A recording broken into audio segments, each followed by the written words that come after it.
For years, the royal family tried to keep one name from swallowing the headlines. But this week, the palace did something it almost never does. It signaled it would back the police if asked. And that one line has people wondering, is the Andrew story about to take a turn no one can spin away? It started with a massive document dump in the US. On January 30th, the Department of Justice released millions of pages tied to the Epstein case under a new transparency law.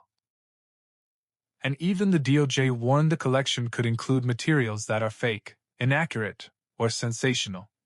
Still, the sheer volume alone was enough to reignite every old question and spark brand new ones. Because for Prince Andrew, the clock didn't start in 2026. It started back in 2019, when he sat down for that infamous TV interview and tried to explain his friendship with Jeffrey Epstein. The backlash was immediate. Within days, Andrew issued a statement saying he would step back from public duties for the foreseeable future, calling the situation a disruption to the monarchy's work and expressing sympathy for victims. The problem? Stepping back didn't stop the story. It only froze him in place, locked to a headline he couldn't outrun. Then the consequences kept stacking up.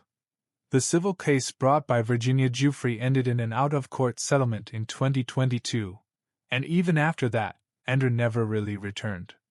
Quietly, he became the family's most expensive headache, a former working royal with security needs, royal property, and a name that kept resurfacing. And the moment you thought it might finally fade, a new detail would drop. By October 2025, the palace made its sharpest move yet. A Buckingham Palace statement announced a formal process to remove Andrew's style, titles, and honors, and said he would be known as Andrew Mountbatten Windsor.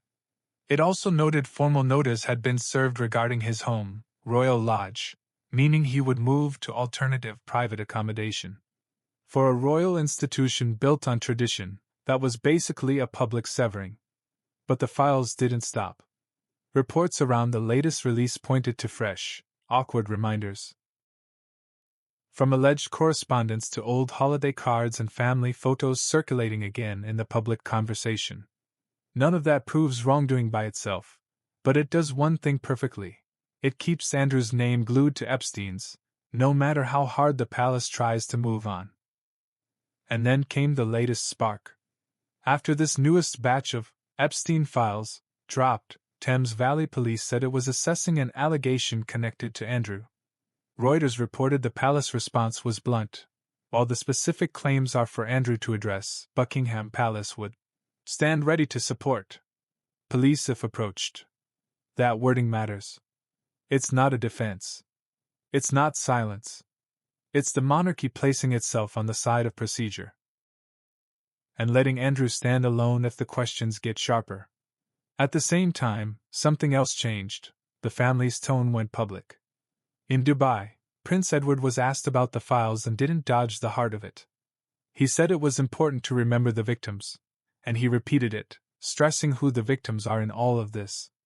Days later, William and Catherine, speaking through a spokesperson in Riyadh, broke their own silence too. They were described as deeply concerned with their thoughts, focused on the victims. No theatrics. No dramatic denial. Just a clear signal about what they want the public to hear. And if you're wondering why that matters, look at the timing. William is the future of the institution.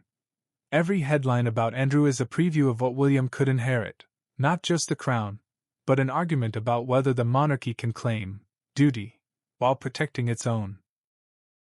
Commentators have speculated William is more willing to confront the Andrew problem than others. And now, whether planned or forced by events, the messaging is drifting in that direction. So what happens next? Officially, nothing is confirmed, beyond police assessing claims and the palace saying it will cooperate if asked. Unofficially, this is the danger zone.